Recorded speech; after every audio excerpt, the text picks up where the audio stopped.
Sometimes strength comes from a smaller area, you know, not always from being loud and like, oh, you know, sometimes it comes from being nude and being vulnerable a little bit. Hey, what's happening? Brian Adler here from Adlercast, and I got 3 words for you. Fefe Dobson. Check it out.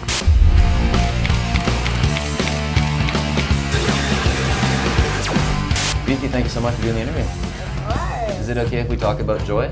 Yeah, please. You're okay? You're comfortable with that? No, I would hope. I wanted to ask you about the title track, Joy. This is a song that is about the joy of the anatomy, as you put it.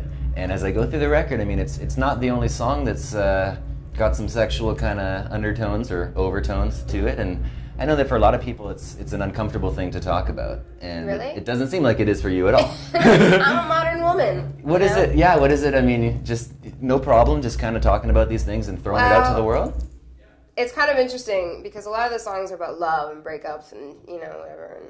And joy is about loving the male anatomy. And that's probably why, you know, I have so many love issues on the records, because I fall for every part and then I can't let go. Is that right? Do you find you fall in love a lot? Are you? Yeah. How do you define love? What is it? I think love is sacrifice and you know, faith, and it's a loyalty, you know. How would you differentiate love from passion? Well, I feel like they go. You can love someone but not have passion for them. But I think if you can have passion and love, I think that's a crazy combination, amazing combination, because then you desire them on such a level that, you know. So how do you know? You just know. But how?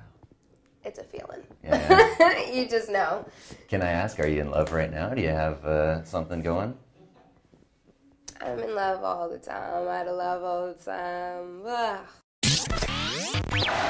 I think being a musician is such a cool way to express yourself. I mean, you have this outlet that you can just go to when you need to.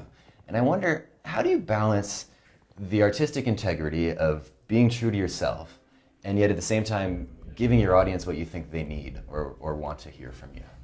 See, that's the thing, though. I think if you are worried too much about what you think people want of you, then you're not going to give your best anyways, because you're too concerned about trying to be something you're not.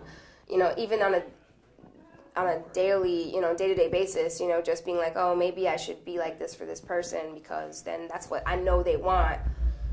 That's not healthy, you know. What I do is I make music that I like, and hopefully people will like it too. If I think too hard about making music, because I can't please everybody in the world, so there's going to be some people that aren't going to like it.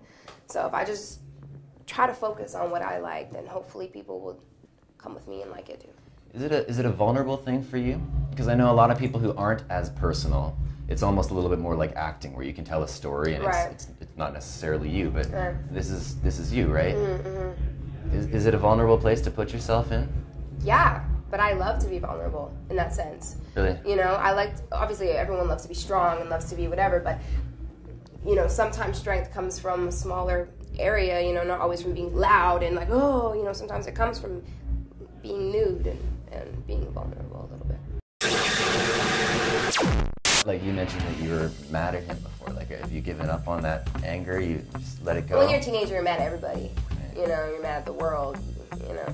Yeah. So I've realized that doesn't really help, but you can't realize those things until you get through them. And just like I told you, I wouldn't tell my younger, or a 17-year-old version of me again anything, because they have to deal with that crap.